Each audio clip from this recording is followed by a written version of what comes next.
안녕하세요. 하쌤엄마TV의 초등교사 하쌤입니다. 잘 지내고 계신가요? 오늘은 지난 시간에 제가 만들어드린 학교 우등생이 되는 초등겨울방학 필수 공부 5가지 영상에 이어서 오늘은 학년별로 좀 더 중점적으로 신경 쓰면 3월 신학기에 아이가 자신감을 가지고 공부할 수 있는 것에 대해서 말씀드려 보려고 해요. 먼저 1학년이에요. 1학년은 이번 겨울방학에 중점을 둘 것은 책을 소리내어 읽기와 바른 글씨로 일기 쓰기예요. 초등 1학년 겨울방학은 그림책을 소리내서 읽어서 한글을 마스터하면 좋은데요. 글을 소리내어 읽으면 아이의 성량도 풍부해지고 책을 건너서 대충대충 읽지 않고 정독을 할 수 있는 습관을 들일 수가 있어요. 이때 좀 글밥이 있는 그림책이라면 부모님과 함께 번갈아 가면서 이렇게 반쪽씩 읽게 해주시면 좋고요. 그리고 아이가 1학년이기 때문에 아직 독후 활동은 따로 안 하셔도 좋은데요. 읽은 책에 대해서 이런저런 책 수다를 떠는 것으로 독후 활동을 대체하면 충분해요. 그리고 간단한 쉬운 영어 그림책을 부모님께서 읽어주셔서 아이가 영어를 친숙하게 느끼게 해주시면 좋아요. 이 영어 공부법은 제가 예전에 만들어드린 영상 고등맘이 강력 추천하는 초등영어 공부법 실전 가이드 영상을 참고해주세요. 그리고 그림 일기 쓰기를 하실 때 바른 글씨로 경험한 것과 생각이나 느낀 점이 들어가게 일기를 쓰게 해주시면 되는데요. 아이가 일기를 쓸 때는 맞춤법이나 띄어쓰기를 잘 모를 수가 있는데 아이가 잘 모르는 글씨는 옆에서 알려주셔도 좋아요. 그리고 2학기 때 학교에서 그림 일기 쓰는 법을 배웠으니까 방학 때는 최소한 10줄 이상 쓸 수 있도록 해주시면 좋고요. 2학년부터는 일기 쓰기가 그림 일기에서 줄글 공책으로 넘어가니까 이번 겨울방학까지는 그림 일기 쓰기를 해주세요. 그림과 글을 함께 표현해보는 이 경험이 굉장히 중요한데요. 특히 고학년 남학생들 중에는 이 그림으로 표현하는 것을 어려워하는 친구들이 나중에 많이 생겨요. 초등 1학년 때 아이가 그린 그림에 대해서 칭찬도 많이 해주시면서 아이가 그림에 자신감을 갖는데 많은 도움을 주셨으면 좋겠어요. 이 그림 일기는 방학 때 일주일에 한 2번 정도가 적당해요.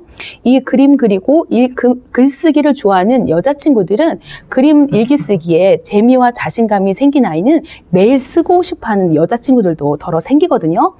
그런 친구들은 언어에 감각이 있는 친구니까 말리지 마시고 아이가 쓰고 싶은 만큼 쓰게 해주세요.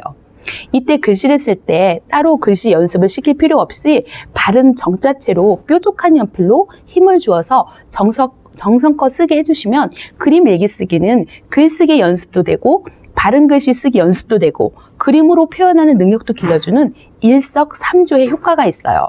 저는 1학년 그림 일기장은 A4 사이즈보다는 B4 사이즈의 조금 이렇게 큰 일기장을 추천을 드려요. 그림과 글씨를 크게 쓰는데 도움이 많이 돼요. 다음은 초등 2학년에 대해서 말씀드릴게요. 2학년이 이번 겨울방학에 중점을 둘 것은 한글 책 읽기 독립과 영어 집중 듣기로 영어 알파벳과 파닉스 익히기예요. 이제 2학년 겨울방학에는 한글 동화책을 눈으로 읽을 수 있도록 읽기 독립을 해야 하는 시기예요. 1, 2학년 때는 국어, 수학, 통합교과였던 것이 이제 3학년이 되면은 도덕, 국어, 수학, 사회, 과학, 음악, 미술, 영어, 체육교과로 세분화되기 때문에 이 한글 읽기 독립이 반드시 필요해요. 글과 그림이 섞여 있는 동화책을 혼자서 책을 읽을 수 있도록 신경 써주시고 독후 활동은 간단하게 시작하면 좋아요. 그냥 그림 그리고 간단하게 생각이나 느낌을 적는 정도면 적당해요. 아이가 읽은 책 중에서 일주일에 1~2번 정도 독후 활동을 하게 해주세요. 그리고 영어 원서책은 1학년 때 엄마가 읽어주었던 간단한 그림책을 소리내서 읽게 해주세요. 그리고 옥스퍼드 리딩 트리 같은 그런 ORT 영어 원서와 음원을 이용해서 집중 듣기를 해주시면 좋고요. 이번 겨울 방학 때는 알파벳과 파닉스를 어느 정도 떼고 3월을 시작해야 아이가 학교에서 처음으로 배우는 영어에 쉽게 적응할 수가 있어요. 학교에서 배우는 영어 시간만으로는 파닉스를 떼기가 어려워요.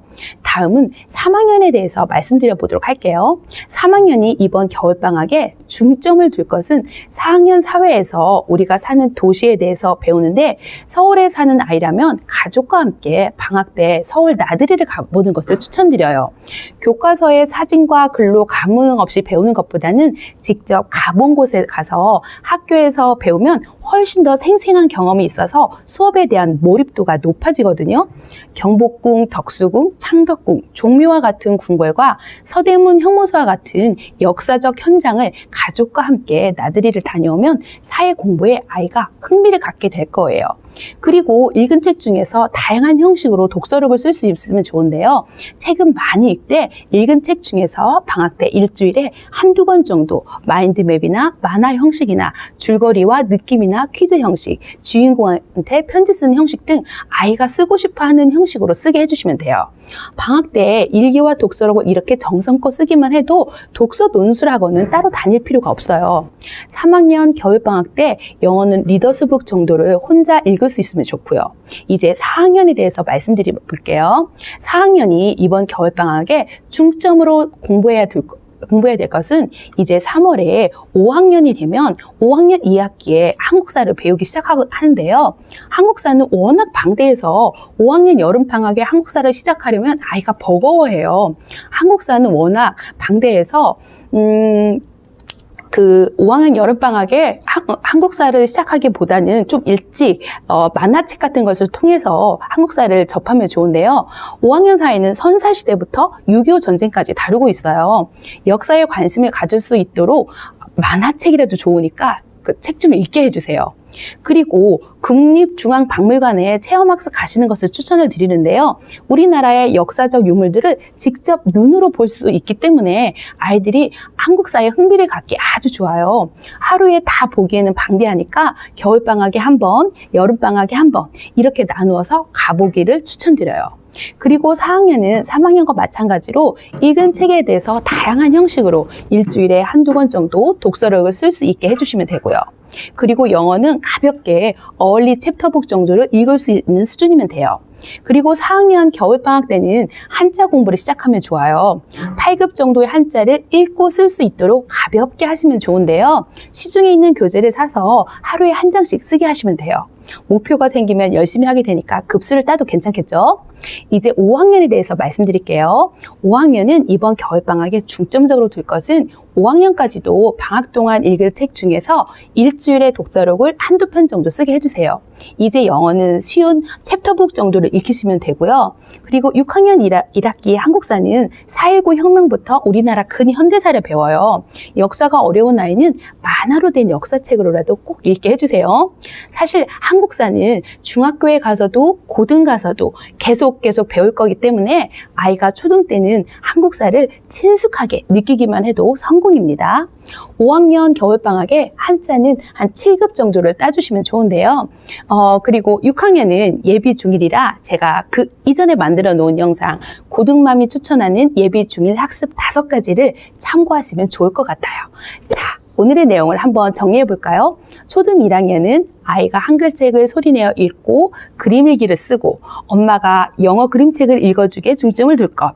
초등 2학년은 한글책 읽기 독립을 하고 간단한 독후 활동을 하고 영어 집중 듣기, 알파벳과 파닉스 떼기. 그리고 3학년은 일주일에 한두 권 정도의 다양한 형식의 독후 활동하기, 간단한 영어 그림책이나 리더스북 읽기, 우리가 사는 도시 나들이 가기. 초등 4학년은 간단한 어얼리 챕터북 읽기, 선사시대부터 6.25 전쟁까지 만화로 된 한국사 책이라도 읽어두기, 국립중앙박물관 나들이 가기, 한자 8급 도전하기.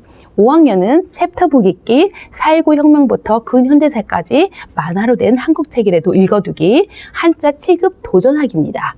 그리고 초등 6학년은 고등맘이 추천하는 예비 중일 학습 준비 5가지 제 영상을 참고하시면 좋겠습니다. 어떻게 오늘 제 영상이 자녀 교육하시는 데 도움이 되셨을까요? 도움이 되셨다면 구독, 좋아요는 제가 다음 영상을 제작하는데 아주 큰 힘이 된답니다. 다음에도 유익하고 알찬 영상으로 찾아뵙도록 할게요. 우리 다음에 또 만나요. 안녕.